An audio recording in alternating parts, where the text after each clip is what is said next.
बहुत समय पहले की बात है। एक सुंदर राज्य था जिसका नाम सुखपुर था।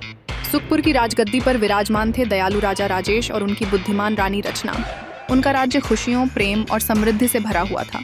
राजा और रानी का प्रेम न केवल उनके बीच था, बल्कि यह राज्य की संपूर्णता में व्याप्त था। उनके ज्ञान और समझदारी के कारण लोग उन्हें दिल से प्यार करते थे। राजा राजेश की सुबह की रूटीन रानी रचना के साथ चर्चा से शुरू होती थी। हर दिन वे राज्य की भलाई और सबसे कमजोर लोगों की समस्याओं पर विचार करते थे। रानी रचना के पास समस्याओं का समाधान ढूंढने की अद्भुत क्षमता थी। वे ग्रामीणों के मुद्दों को सुनते, उनके जीवन को बेहतर बनाने के लिए काम करते और समाज में न्याय स्थापित करने के लिए प्रयासरत रहते। एक दिन पड़ोसी राज्य का क्रोधित राजा युद्ध की धमकी देने आया। यह सुनकर सभी मंत्री चिंतित और भयभीत हो गए। लेकिन रानी रचना ने साहसिकता दिखाई और कहा, युद्ध अंतिम उपाय होना चाहिए, पहले शांति से बात करें। उसकी बुद्धिमानी से प्रेरित होकर राजा राजेश ने रानी की सलाह मान ली। वे पहले प्रेम और अच्छे इरादे के साथ अपने पड़ोसी राज्य को शांति प्रस्ताव भेजते हैं। राजा राजेश का प्रस्ताव सच्चे प्रेम से भरा था, जिसमें शांति और संधि की अपील की गई थी।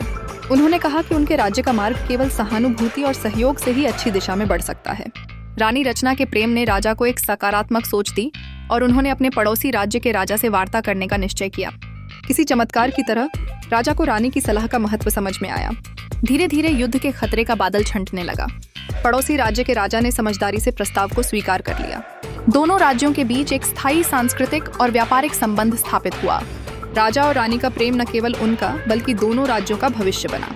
इस प्रकार राजा राजेश और रानी रचना ने प्रेम के बल पर न केवल अपने राज्य को बचाया, बल्कि साथ ही राज्यों की मित्रता भी सुनिश्चित की।